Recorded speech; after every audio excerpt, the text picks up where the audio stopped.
That's new.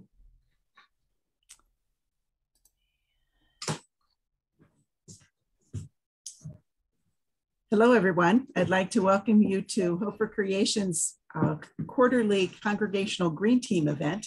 Today, we're going to be talking about natural or green burial. And we have, I think, some slides to be shared. They kind of posted on there. So how do we go about that? We're calling today's event Celebrating Life Through Green and Natural Burial. One up. We have done this event several times in the past. Here is Hope for Creation's mission statement. I won't take time to read it, but take a glance at it. And we're a congregation, organization of individuals and congregations who are interested in working on creation here, events and issues. We've done these quarterly green team events several times in the past, and we have a YouTube channel, and all of our past events are on our YouTube channel. And today's event is being recorded and will also be on that if you'd like to share it with anyone who is not here. You can see we've had a wide range of different kinds of topics, and are looking forward to today's too. Our presenters for today are two panelists, Sister Ginny Jones, who is from the Congregation of the Sisters of St. Joseph. And I have a little background here I'd like to share with you. And I learned a lot about Sister Ginny too when I received this. Sister Ginny's been a part of the Congregation of the Sisters of St. Joseph's for 63 years. She has a doctorate in environmental education from MSU and taught environmental science at the College of Nazareth College and WMU. She was the lead caretaker of the Bow in the Clouds Nature Preserve for 39 years. In 1972, Sister Ginny helped to host the Kalamazoo's first Earth Day celebration. I think that's amazing.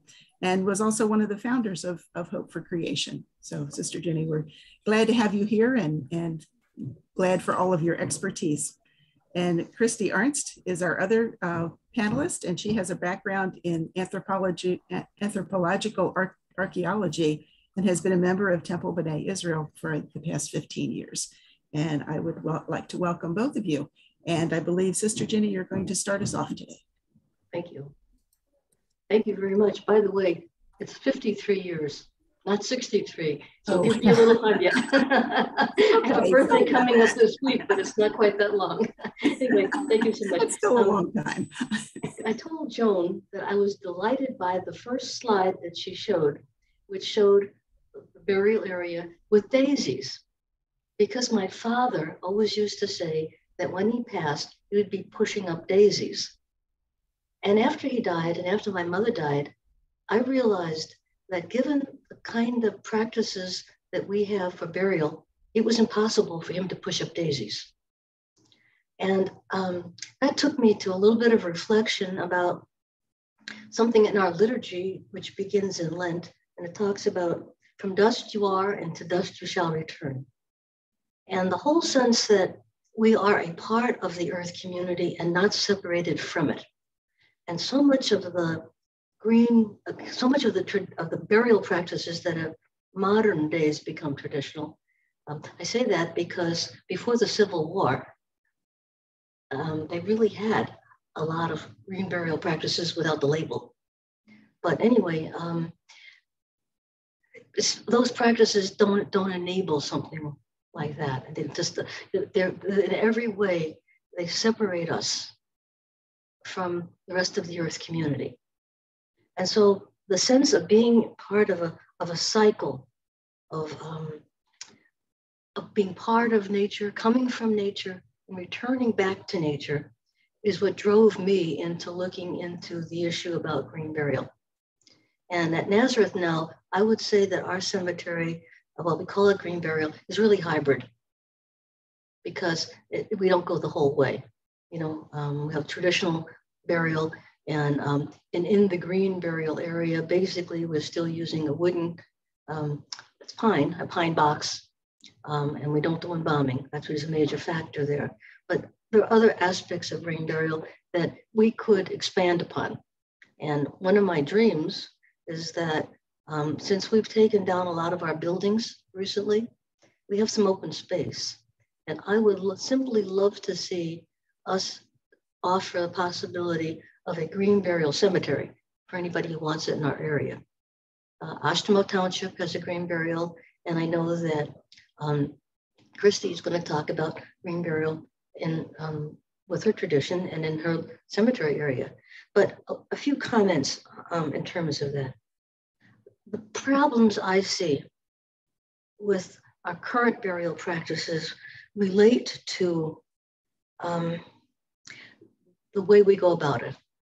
For example, every year Americans buy 73,000 kilometers of hardwood boards made into caskets, tons of steel, 58,500 tons of steel, 1,500 million tons of concrete, and 3.1 million tons of formaldehyde are all part of our current burial practices. That's an awful lot of resources from our planet. Not to mention that formaldehyde is carcinogenic. It's a cancer-producing material. And there are incidences of people working in the cemetery business that suffer from cancer as a result of handling some of the formaldehyde that's done there. There are also cremation issues, of course.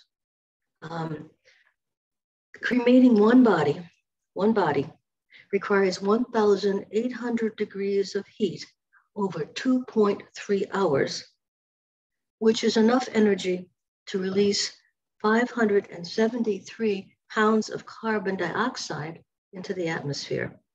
It also produces vaporized mercury from burning dental images, amalgams that we have. And of course, mercury is also a very critical, crucial health cancer producing issue. So looking at cremation, green burial, there are also some now mechanisms that use oils and other products that are not as poisonous as formaldehyde. So it's possible to have an embalming without formaldehyde. And some people are going into that as a practice.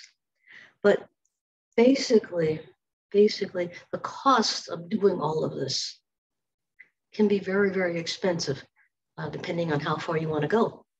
So as someone who's concerned about our environment, quality of environment, the quality of the future of our planet, it makes a lot of sense to me to look into what's the possibility of more green or natural burials. And basically, what does that involve? Well, according to the Green Burial Council, it's a way of caring for our dead using minimal environmental impacts and actually providing aids in conservation of natural resources, reducing carbon emissions, which is rather critical, especially now during global warming, protecting the health of the healthcare worker, and restoring and or preserving the natural habitat. There are really a couple of levels of way of defining green burials, and maybe Kristi will speak a little more about that. I mentioned ours being kind of a hybrid model. The ultimate extreme are true conservation burials, where you basically do some of the following things. First of all, no embalming, and only use of biodegradable containers of any kind. They could be natural urns, pine box we have, a basket or a shroud, and caskets that are not made of any exotic wood or any metals. Basically, no cement vaults or other liners. And markers that generally use natural objects. They could be native stones, they could be trees or plants, or they could simply be GPS locations. So while state laws vary a great deal about green burial, most of the time, green burial needs to occur within 48 hours of the time of death. And that may make it difficult. I know that my family won't be able to attend my burial because they're not going to be able to come from Florida or New York and make it in time, but they know that. They know that. One of the things about the conservation burial is that it could involve an easement on the property, because you don't want to develop a burial site, a green burials or natural burial site, and then have anything that disrupts it in the future. So you would want to put conservation easements on that property so that in perpetuity, it's maintained as a natural area and as a natural burial site. So that's the kind of research that I did in terms of that. And in between the conservation burial grounds, which are the ultimate, and natural burials are really dealing more with, even dealing with integrated pest management. Although in many locations that's not an issue, in some locations it would be an issue. So you kind of have the hybrid situation like we have here at Nazareth, natural burials, which are basically the similar thing and little extra stuff, on it. And then the total conservation burial, which involves easements and protection for the future within that. So I want to just give that as a background and kind of a sense of why I kind of got involved in looking at conservation burials or green burials, and set up for us at Nazareth a small section of our current cemetery for that purpose. I think most of the burials so far have been what I would call hybrids. But we had one sister who was buried in the closest to the natural burial, and she was buried within 48 hours with no embalming. And there was some concern about how would she look. There was a concern, with an open casket, how would she look? She looked better than some people who had been embalmed in the traditional way. So I think we've learned that working with cemeteries, with funeral homes in the process really does help us kind of achieve the kind of thing we want to do, and reverence and respect fully our loved ones. So I'm going to turn it over now to you, Kristi. I do have at the end, if there's any questions and answers, some of the kinds of questions and concerns that are generated by green burials in general, but I'd like to have Kristi share what she's doing, because she'll give you a lot more details about the whole thing. And then we'll look at what some of the concerns that people who are just thinking about green burials might have. So turn it over to you, Kristi. Okay. Thank you so much for all of that background and context, Sister Ginny.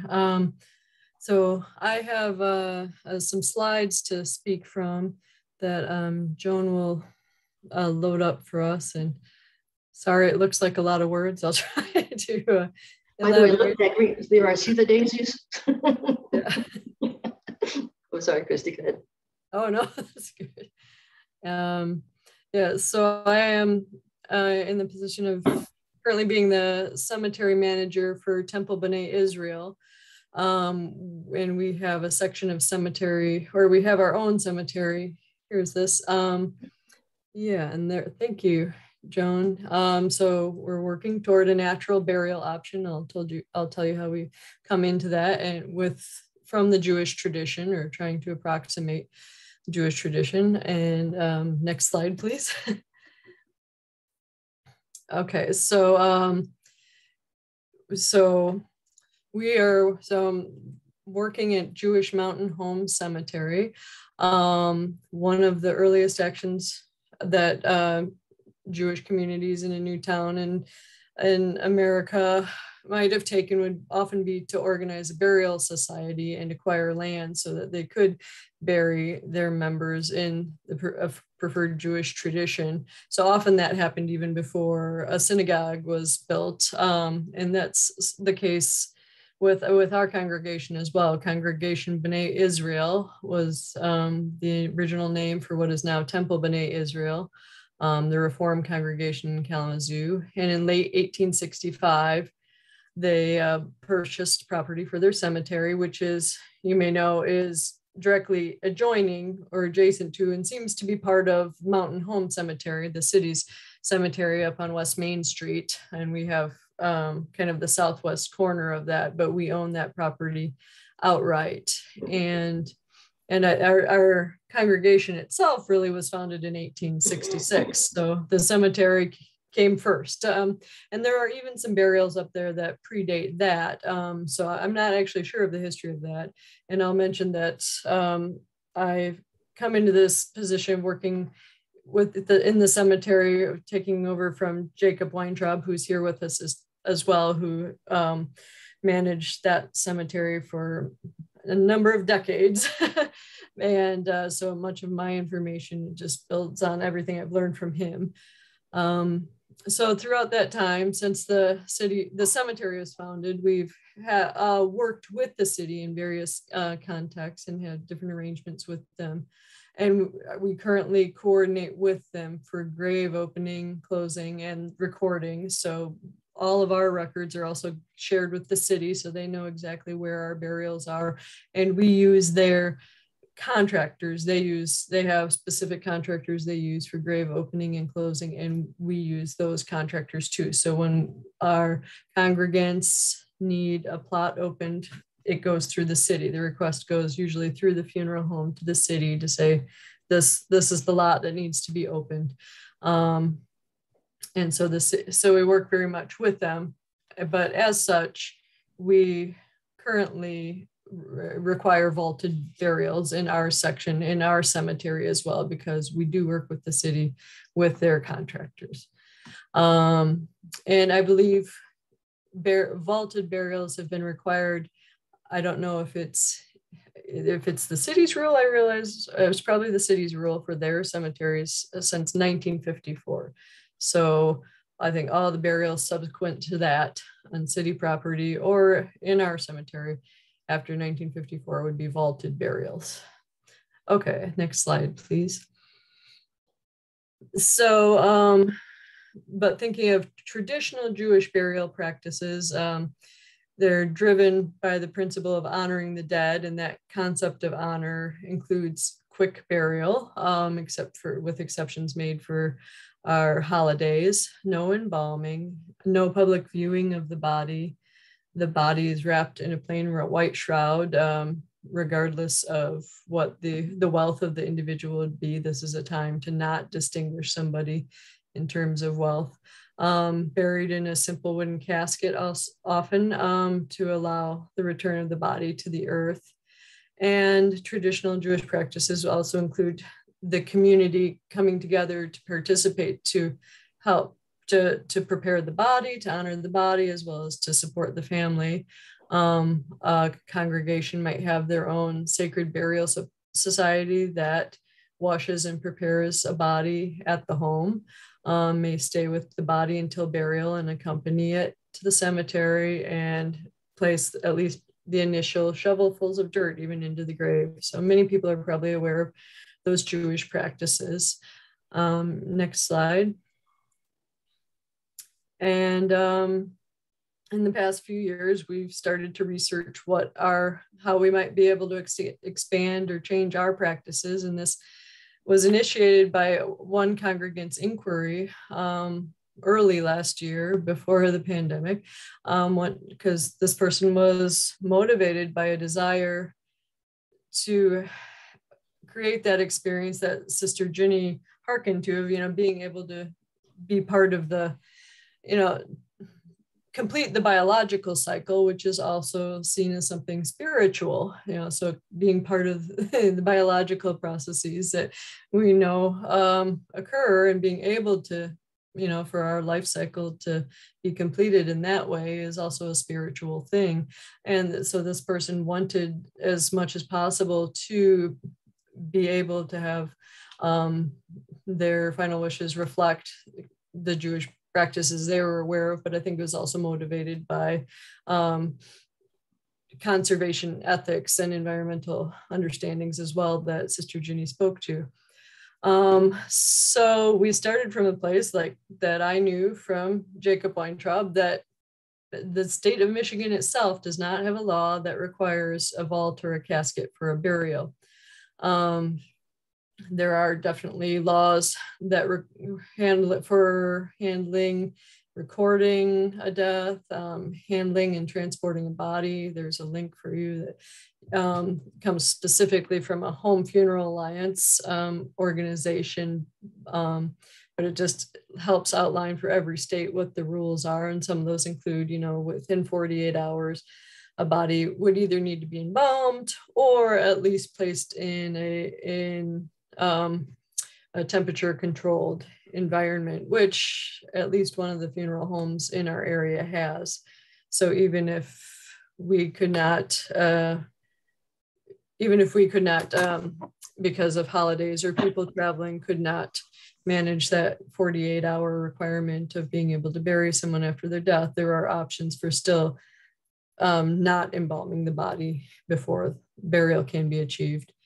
But regarding vaulted burials, those are actually rules created by cemeteries mainly for their own needs of safety and maintenance.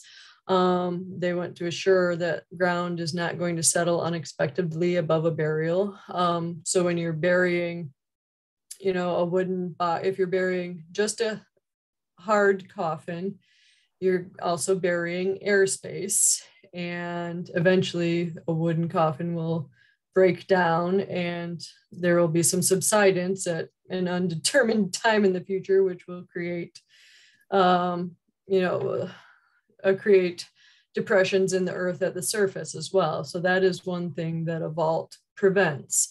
It keeps a very, solid surface that's not going to break down, and then the earth on top of that will not sink. So, and that keeps things easier for grounds maintenance, for people driving over driving through the cemeteries and riding lawnmowers and whatnot as well. So it's creating that uniform landscape that is safe for different, for people walking there, people working there, etc. So that's often where some of those rules come from. And so knowing this, then we started to try to assemble our own list of needs or parameters we would have to work within to possibly offer a natural burial option for our congregants. Next slide, please. So first, we kind of did that research that Sister Jenny talked about, and distinguishing what are the different categories of green or natural burial. What do we think we could possibly achieve? And my understanding to this point is now that natural burial lets the decomposition process work as fully as possible. So it uses all biodegradable materials and puts the body at a depth where decomposition can proceed well, with enough barrier to the top that there's not smell, there's not a chance of animal disturbance of the grave. So optimally 3.5 to 4 feet deep. And then that special green designation goes a little further to designate that another number of criteria are met, including keeping that cemetery landscape as natural as possible, minimizing activities that would use fossil fuels in the maintenance of the cemetery. So there are only in this, so this might include landscaping and natural native plants, no mowing, probably no tall headstones, either minimal flush to the ground type of markers, or the natural markers Sister Ginny spoke about, or just GPS even, or just general maps for family and friends to know, in a general area where their loved ones might be buried. So there are only, I think, 3 or now 4 cemeteries in the state of Michigan that have that official green designation, which is granted by the Green Burial Council. So most cemeteries in Michigan that might be offering some kind of natural option are not necessarily, certified green. And then within our own constraints, we were able to clarify that our congregation's goal would be to offer a natural burial within a traditional cemetery setting, which makes us that would make us kind of that hybrid cemetery, also that Sister Ginny mentioned. So we'll not be seeking a green designation. And I'll tell you, what it will look like for us, what we think it will look like for us. We can go on to the next slide.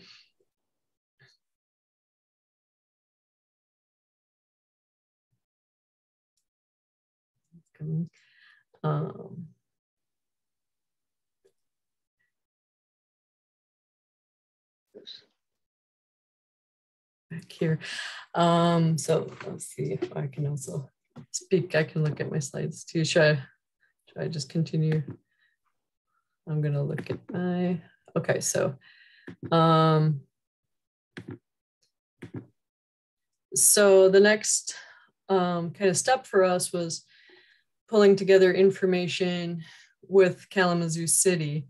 And for us, we're very lucky to have a great resource of one individual woman, Suzanne Rowland, in the city cemeteries office, who has been doing much of this research in parallel to us and before us, because they are getting inquiries as well from people in the community wondering, will the city offer a green burial or natural burial option? So this is just part of out of her own interest and part of knowing what's coming down the pike in terms of interest from citizens of Kalamazoo. She's been working along these lines as well. So she's shared a tremendous amount of information with us and kind of told us what she knew we'd have to do in order to make it work.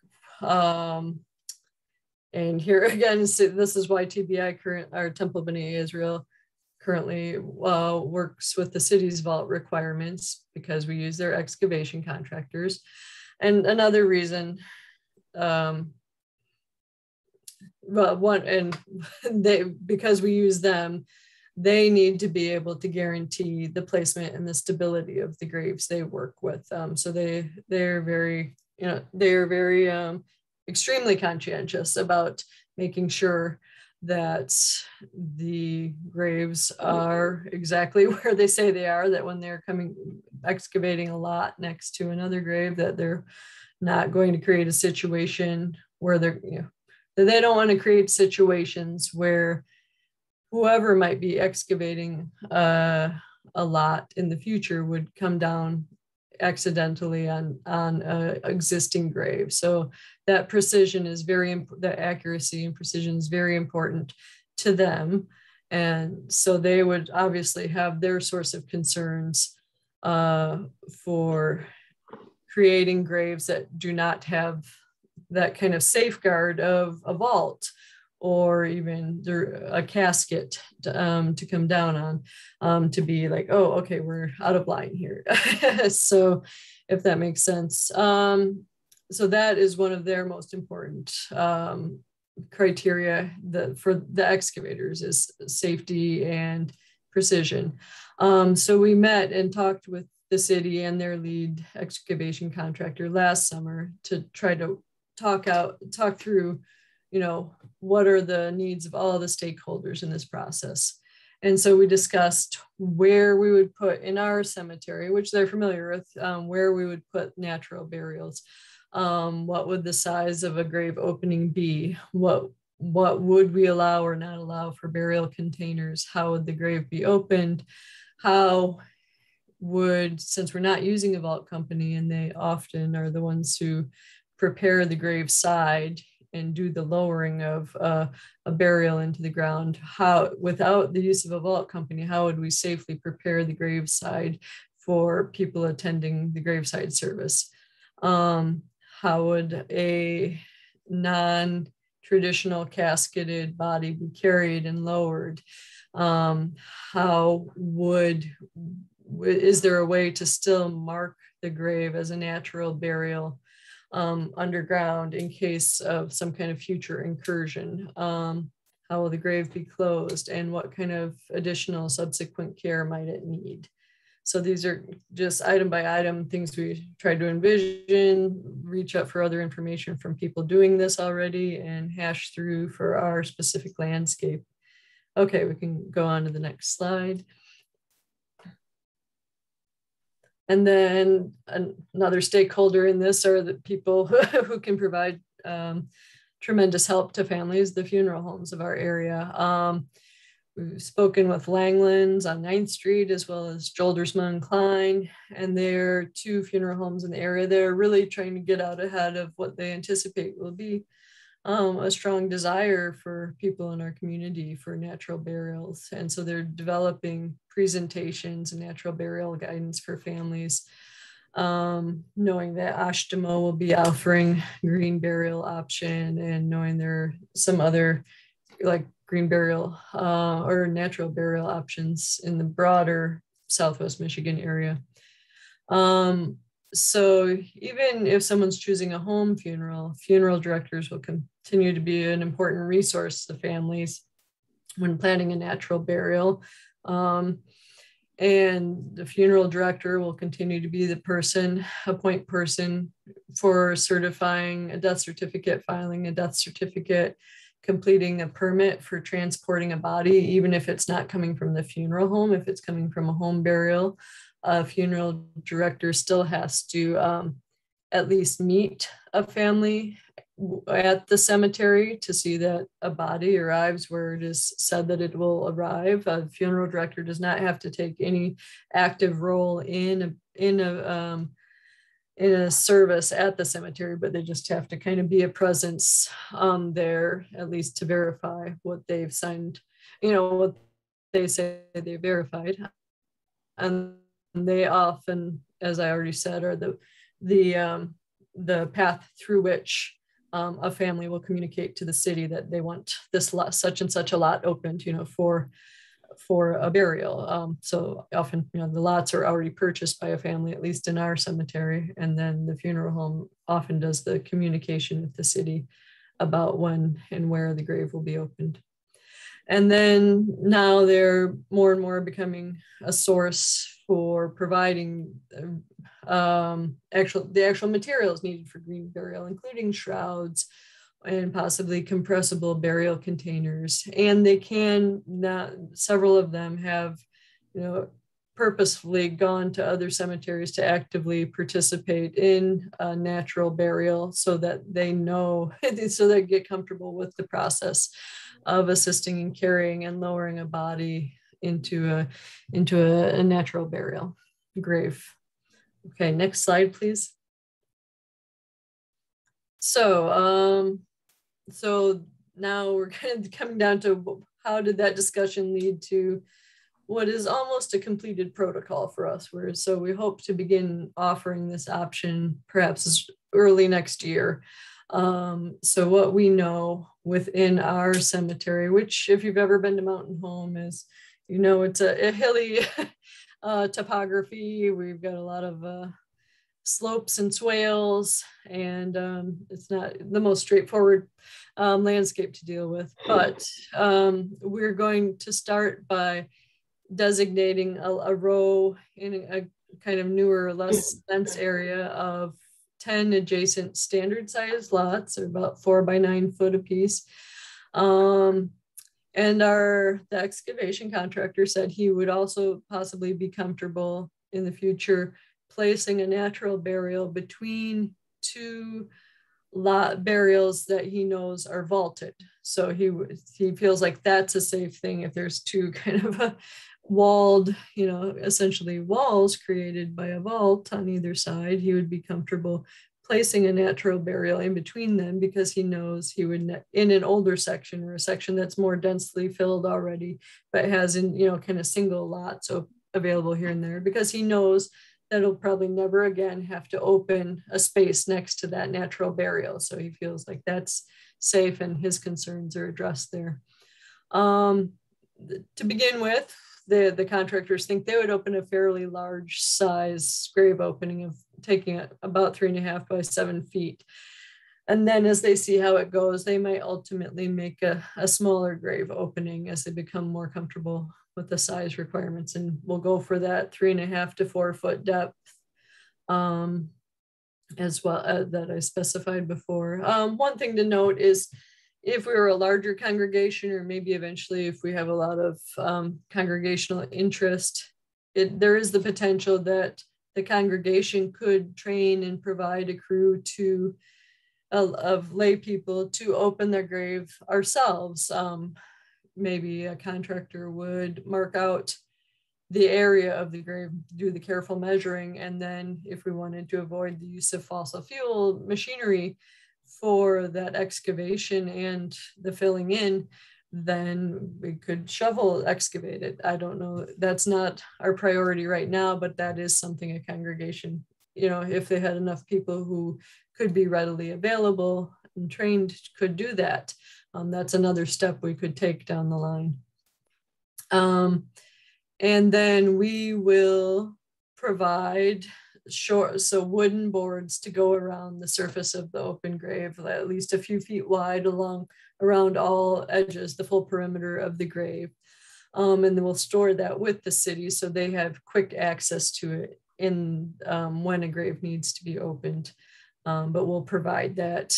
And we'll also we'll provide cross beams, like 2x6 boards of wood to lay a body on when it's brought to the grave. So there's usually 3 cross beams that go across an open grave, and then straps that are laid down on top of those, and then the body often on a shrouding, either on a shrouding board to just create stability, or in a collapsible casket, would be placed on those cross beams when first brought to the grave. So we've decided that we will not allow the use of plain wooden boxes for our natural burials, because we don't want to create any extra airspace that will be buried and possibly collapse later at an unknown point. So we would allow a shrouded body on a wooden shrouding board, biodegradable shrouding board, or a shrouded body in a collapsible casket, something that would compress immediately when the dirt is placed back into the grave on top of the body and pressed down. So that could be, there's some beautiful offerings of woven things of bamboo or willow, I believe, or even the cardboard cremation container that funeral homes often offer would be acceptable. And then in terms of who are the people who would act as pallbearers at the cemetery, it could be a combination of family, friends, congregants. It could be, again, a small group of lay congregants that are trained specifically for this, or it could be funeral home employees that would act as the pallbearers and the people lowering the body into the grave. Okay, and next slide, please. I'm sorry not to have pictures for this. I feel like there's wonderful pictures out there on some of the sites that I've left links for, but the body is laid across those cross beams on top of 3 straps. And then, so this is just really specific on how the process works. When it's time to lower a body into the grave, the pallbearers will grasp the straps first to give the body a little lift, slide out those cross boards, and then gently lower the body down into the grave. And then those straps, these might be like woven nylon straps. So they could be easily pulled back up, and then we'd want to, I guess, since those are not biodegradable, but if there are some shrouds that actually already have straps attached to them, you could buy shrouds with built-in straps. So then you use those and then just drape those down over the shroud in the grave when you're done. So there's the possibility of removing the straps or letting them stay in the grave. And then in the Jewish tradition, family and friends could still be place the first shovelfuls of dirt over the body. And then at that point, that would complete the graveside service. When family and friends leave, the contractor, then what he's decided he would be comfortable with is covering the body with a marker layer of beach sand, essentially, which he also does with cremations. but it would be a much smaller amount for cremations. But he would cover the body with a layer of sand, and then finish filling in the grave with the original excavated soil. So that sand would serve as a marker to anybody excavating adjacently in the future that you may be coming down on, just remains not in a casket, not in a vault. So you're near human remains. And so that is really important to them. So, and that is something they will provide. It will add, a little bit of cost to their services, but that creates that sense of, their professional obligation is fulfilled that way too. So in our hybrid cemetery, families could still select a traditional headstone if desired, or choose something more natural or more blending into the landscape as well. And we do have other unmarked graves as well. They don't have to mark a grave. And then finally, important, this is from the city's point of view too, that we have to understand, families must understand that the natural burials could not be disinterred subsequently unless, required by law for some purpose. And I think that's pretty much kind of how, our protocols, we've worked it up detail by detail. I believe the next slide is just a list of resources that people could go back to, and there's definitely overlapping information in these. The Green Burial Council is a fantastic compilation of resources. It's not just including natural burial, not necessarily just green certified burial. So that's a great place to start.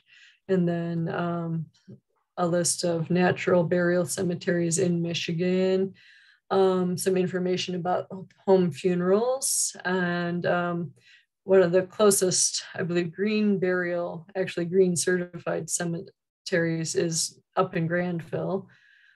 So information about that if you're interested. And then Pray Funeral Home in Charlotte has just an interesting website where they put a lot of information out there, and also feature some resources and material resources like shrouds and the biodegradable burial containers and whatnot for people. So some of these resources, like I say, might have duplicate information, but it's interesting for, kind of triangulating further on understanding the concept and the process. And that's all I have. Thank you for thank you for the time to go through that. Wow. I think it's a fantastic presentation you did there. Thank you so much. When I'm thinking about green burial here on our Nazareth grounds, I'm thinking of something that's really the development of a natural area, not a formal cemetery that exists right now, meaning that it would be kind of an oak savanna. Yeah. And so we wouldn't be mowing the lawn and a lot of those other kinds of things. But anyway, right now I'm just exploring Father Charles Morris, who you may know, Joan, because he was the founder of the Michigan Interfaith Power and Light group that we belong to. Has been a member of the Green Burial Council in an advisory position. And I had a conference call with him on it because I wanted to say, how do we convert this open space that we have potentially into a natural area that can be used for green burial, so that it would be a place for carbon sequestration and create natural beauty as well. So he did give me some resources, and I plan on following it up with his contacts with the Green Burial Council. Because it's one thing to work in the city or Ashno Township with their rubric, and another to start out with a piece of land that is virgin in a sense. We have a lot of land here that nothing has been built on. We had Barber Hall used to be marching grounds for boys. There's a whole field that's open. So that's the kind of exploration I'm doing. And you've been very helpful with your details. And the gal from the city was extremely helpful. Thank you for that lead as well. I wonder if there are questions now from others in the group that would like to address to either of us.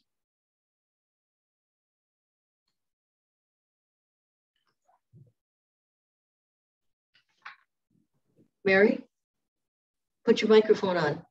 Yeah, I will. Thank you.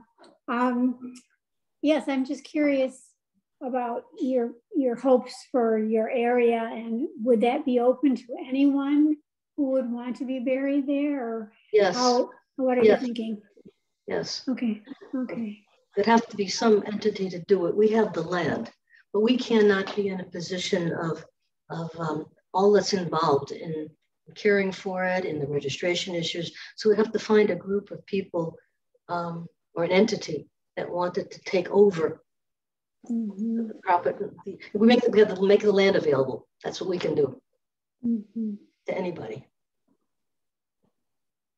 I did look into, my husband and I took some time during COVID to establish our plans for our funerals and funeral home. And I did discuss a green burial with a woman from Joldersman Klein. And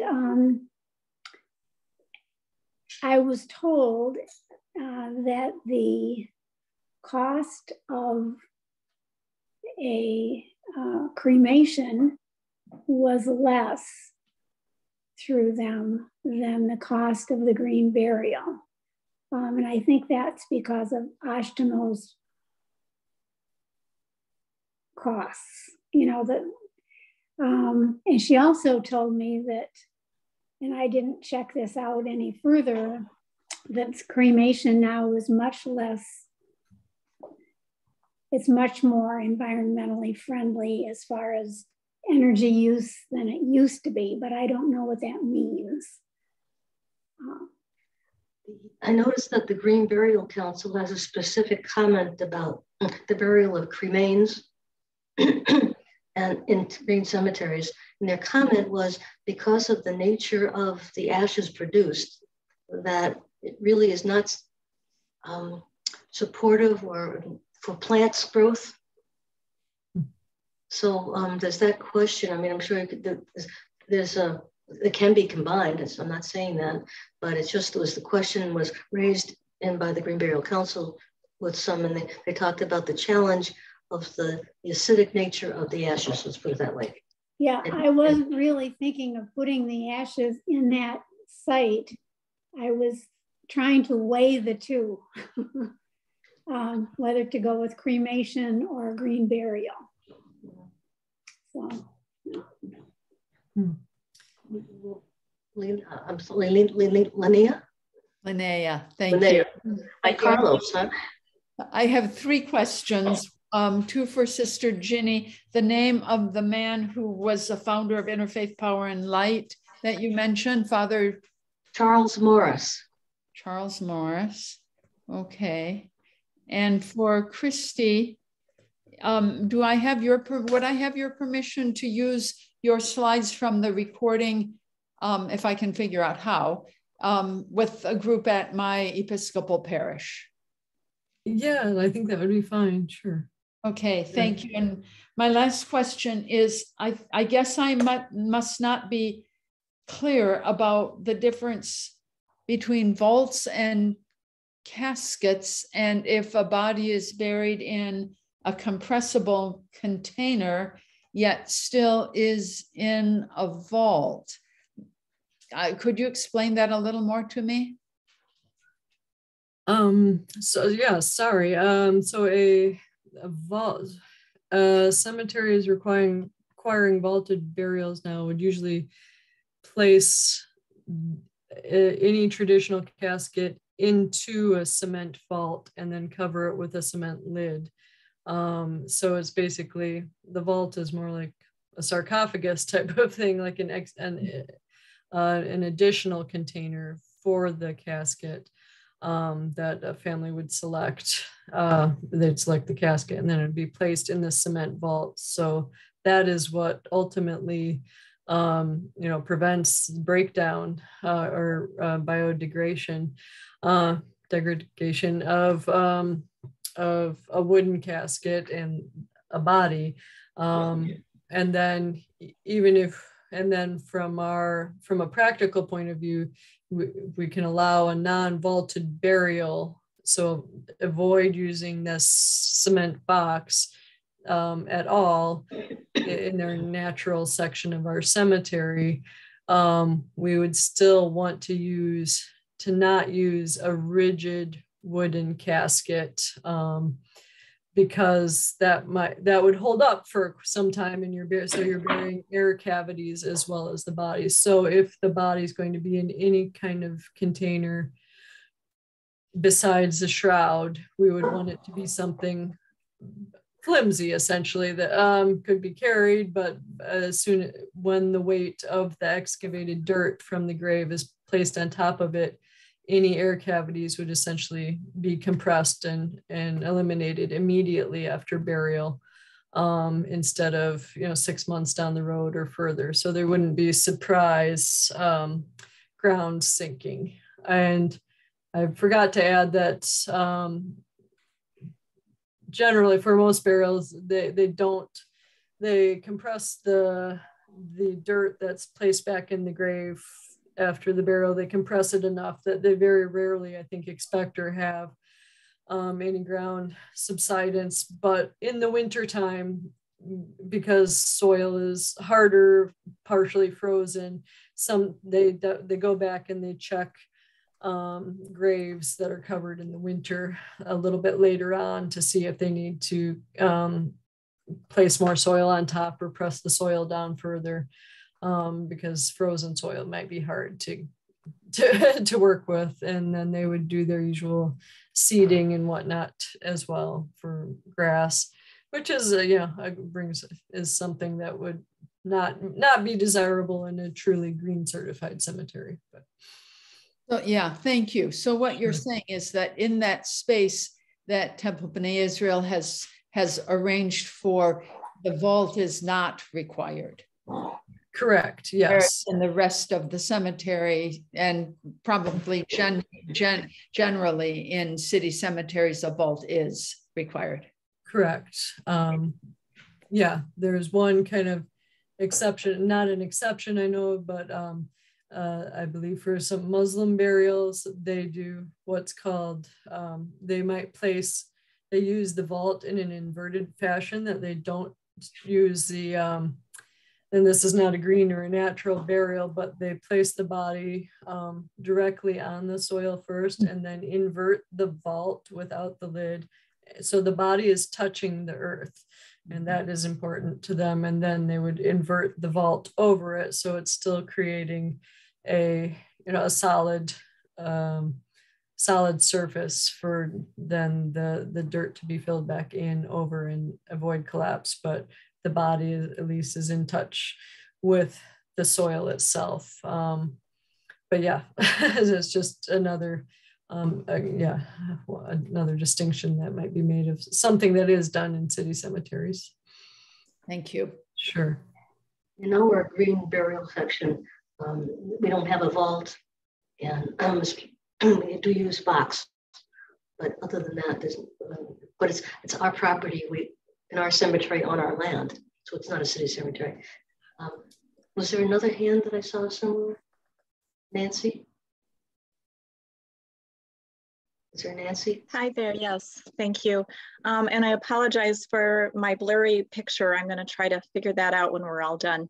I also just moved, so please excuse the mess behind me.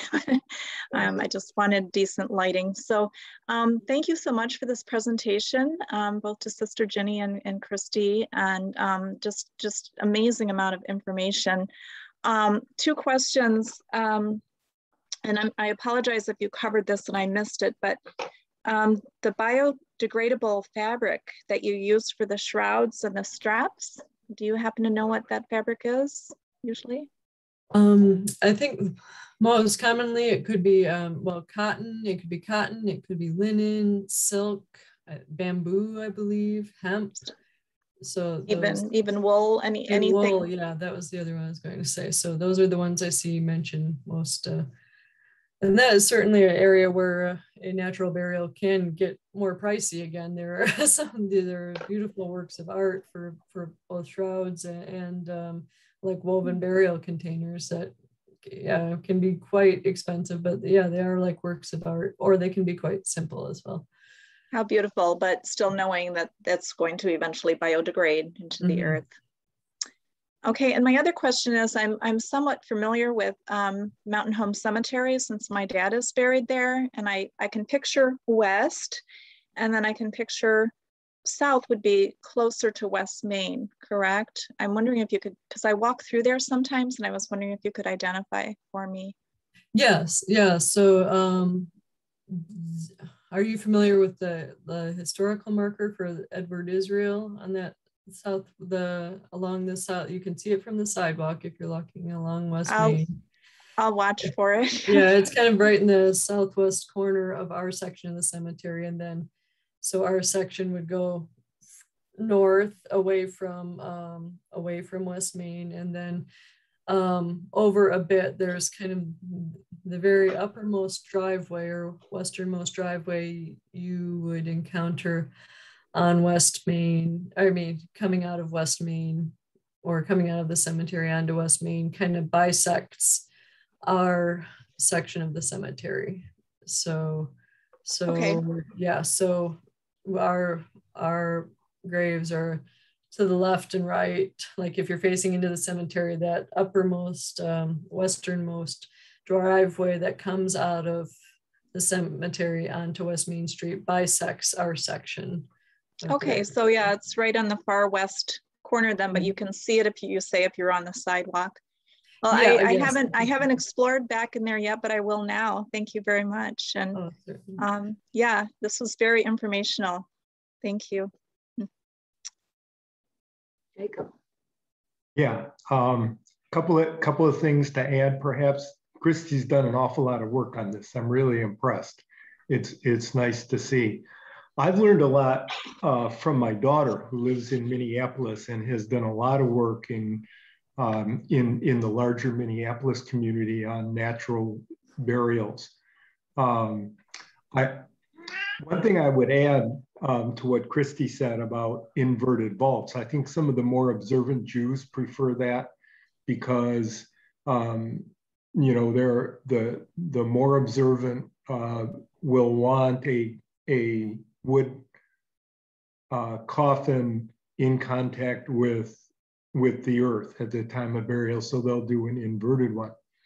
The other thing, couple of things, and I'm sure I've lost a lot of what she's told me, but in conjunction with funeral homes, if you want viewing, sometimes a funeral home will rent coffins, or there will be kind of a cardboard boxes that have been kind of created that are obviously much less expensive and also biodegradable, although I'm not sure people are buried in the cardboard boxes. The other thing she told me about, in fact, she sent me a couple of links to them, and I've got them buried somewhere.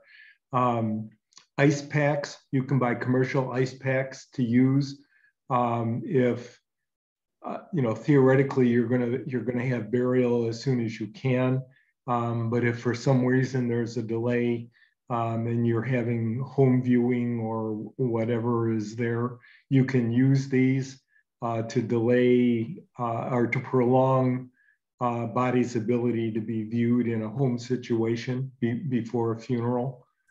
And the final thing, I've seen postings from time to time about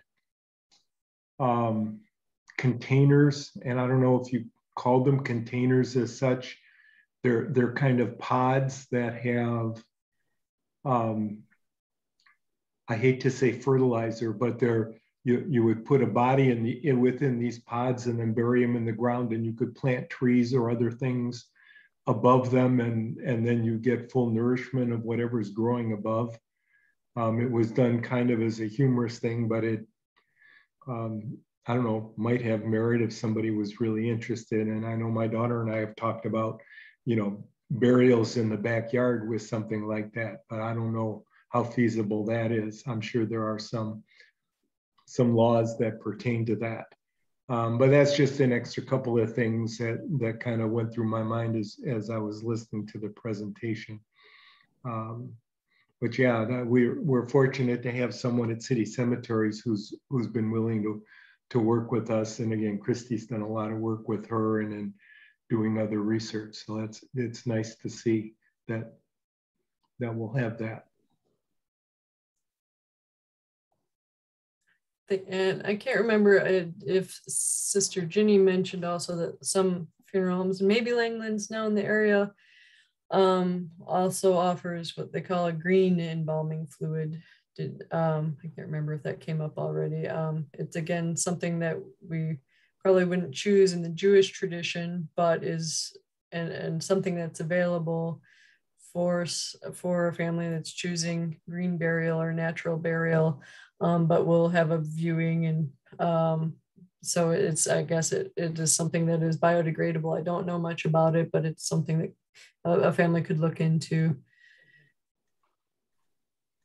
I wanted to ask Sister Ginny, with the burials that you're doing on your grounds, how are they excavated, and do you have any issues so far with the ground sinking with just using the pine box, or do you come back at a later point and add? No, we haven't had any issues. I don't know what we have men that do a lot of the burial here, our own men, okay. Our own groundsmen. So, but we haven't had any issues. But don't forget, much of the burial is in traditional burial here. There's only a small section designed for green burial. Okay. And it hasn't been a great deal of use of that yet. There's been a lot of hybrid stuff. You know, people said they want a green burial, but when the time comes, the family can't come, doesn't fit the timelines, and then go the other way. So. Thank you. Maggie or Margie? Hi. I had heard that Michigan actually allows burial on your own property. It does. It does. Yeah, there's no law against it. And then I wondered if anybody had considered things like Southwest Michigan Land Conservancy having I mean, you guys have Bow in the Clouds right there. I know. Actually, I've been thinking a lot about them because of course, I worked with them in the formation of Bow in the Clouds. So. Yeah, I thought that would be kind of a cool thing to do if they had set aside portions on all their conservancy properties. Well, I don't know about anybody else who's having any interest in that, but you know what I mean, in terms of the other properties. Or if any of them have the kind of open space that we have now that is open space, but it was very much, you know, the two streets there. You know, there's access to Bill Road and Nazareth Road. And, you know, I don't know about any of the other properties, but we have a kind of unusual thing because with our buildings coming down now, we have big lawn spaces that are open and have been open for years. And I don't know. I don't know if we'll get that far, but I'm just doing the exploration. Good for you. Thank you. Marianne?